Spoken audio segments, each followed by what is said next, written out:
No? Wala siyang fuel. Wala siyang kahit na anong fuel. See?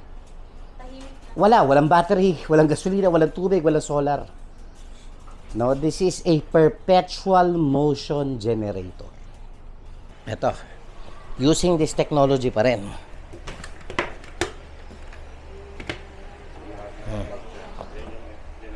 Okay, umaandar. Ayan, umaandar na po yung welding. Now watch this.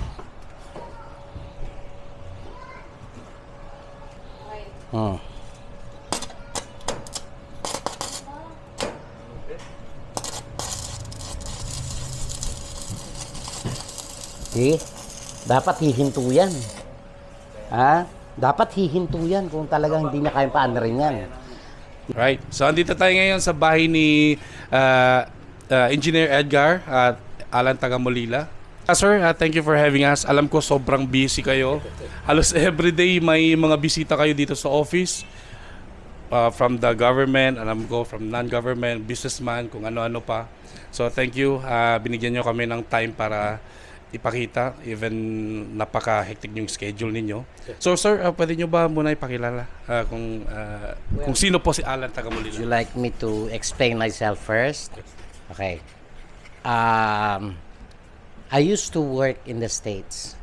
I was an R&D director of a very huge company, an electronics company, and I'm a computer engineer. I retired early because of all of this. Because I know this will help our country. So now is the time for me to excel this in our country para malaman lang natin kung paano tayo magkatotoo lahat ng mga perceptions from Nostradamus to everybody on how the Philippines would be one of the richest country in the world. Wow. Nasabi ni sir parang halos buong mundo sir nalibot nyo na. So ano po yung nakita nyo sir na pwede nyo i-share dito sa Pilipinas? Well, if you have reached the world, you will realize that the greatest business in this world is energy. And if there is somebody who knows to deal with energy, then that would be the success of where he is living. The success of every country is to tone down the electrical consumption because that is the one that is crippling our livelihood. You have to realize 42% of everything that you wear, you eat, comes from the electrical cost. Kaya mahal eh. Kaya kita mo, tumaas na ang gasolina ng 25 centimos eh. Lahat ng commodities taasan. What would you feel and how would you see a country that does not even burn fossil fuel? And imagine, ano kaya impact nito? If you total free energy the Philippines, most probably the biggest companies around the world will start their own companies here. So anong impact niyan? You would create a lot of jobs for everybody. Most probably, dapat ito naging solusyon sa drugs na yan eh. If you provide jobs for everybody, most probably nobody's gonna enter drugs. Kasi everybody's busy. Okay, so that is my task now. I sacrifice my job. No, I handle a very huge position already, but I think it's about time for me to contribute to my country what I've learned in school in my country. Pwede nyo ba ipakita sa amin ngayon or i-demo yung generator na in-invento nyo? Yeah, of course. Alright, so before that, may ipakita muna si Sir yung 10,000 watts na free energy na generator. Our total free energy standalone generator. As you can see, it's still plugged at DC because this would give jump start to this rotator. The pulley would generate torque in order for those magnets to create and generate electricity, which produces DC. Now, the DC, as you can see, the unit has an inverter, which converts from DC to AC. And see, now we have 219 volts, 5 to 6 kVA already of power. Now it is to be unplugged. And the generator is standalone. It's running on its own. Now we're generating about 222 volts, 5 to 6 kVA. This can power your air condition, your ref, your TVs, your lightings, and everything. Now there are two items at the back. It is a heater which has about 2,500 watts of consumption. So we will try this out. Imagine if you have a heater that consumes so much electricity and get plugged here. Let's see if it's gonna work.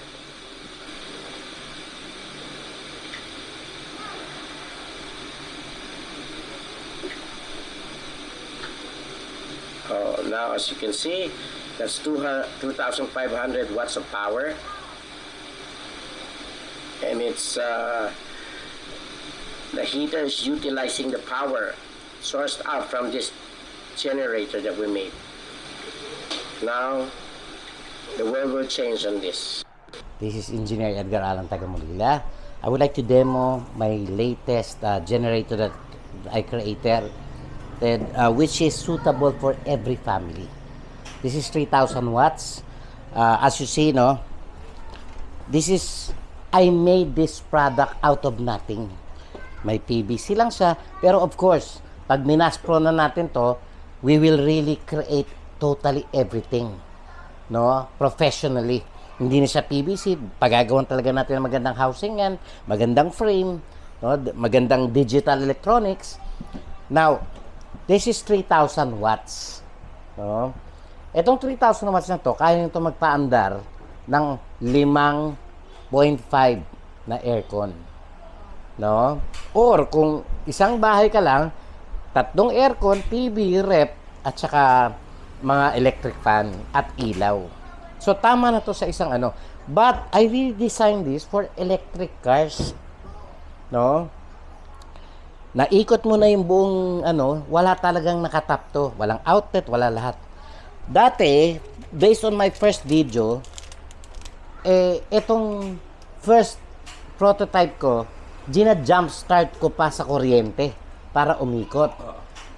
As the time went by, I have to modify and innovate this product. So now, you can start this even without electricity, or para pag dinala mo sa bundok o mag-camping ka sa gitna ng dagat, abay, tatakbo na to. Hindi mo na kailangan i-jump start to. So ito, tinanggal ko na rin saksak, no?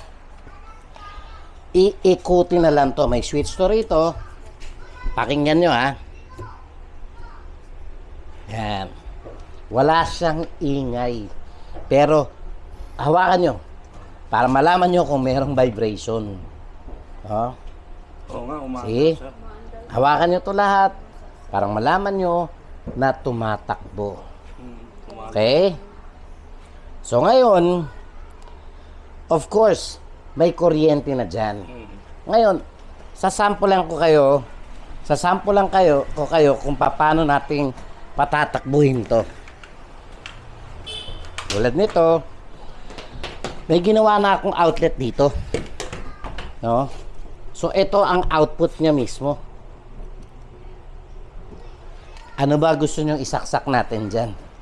Gusto nyo ba electric fan? No? Yan.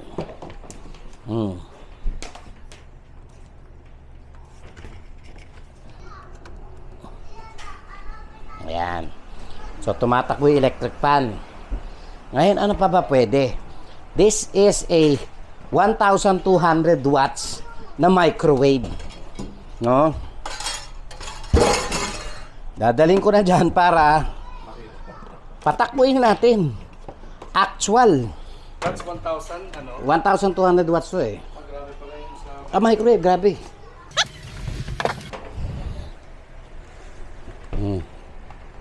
So guys, walang ibang nakakabit dyan, ha? Wala. Ngayon, magpainit tayo ng, let's say, tubig.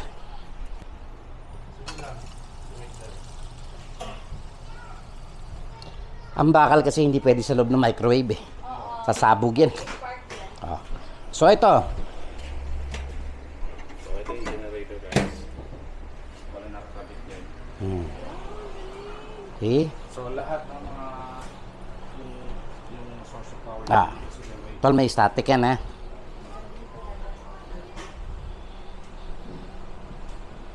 So ayun no, nakakabit pa yung electric fan. This is 1,200 watts.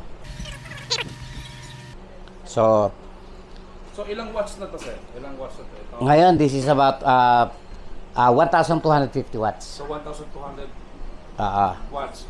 Pero yung generator na yun is 3,000. 3,000. So, may 1,600 ka pa. May 1,600 pa. 1,680 ka pa. Grabe no? Oo. So pwede pa dalawang aircon. Pwede. Hindi lang dalawang aircon. Bali, normally kasi pag uma-under ka, yung 0.5, 0.3 lang yan eh. Oo. So, pwede pa tatlong aircon na 0.5. Ayan. Check natin kung okay na. See? It's hot. See?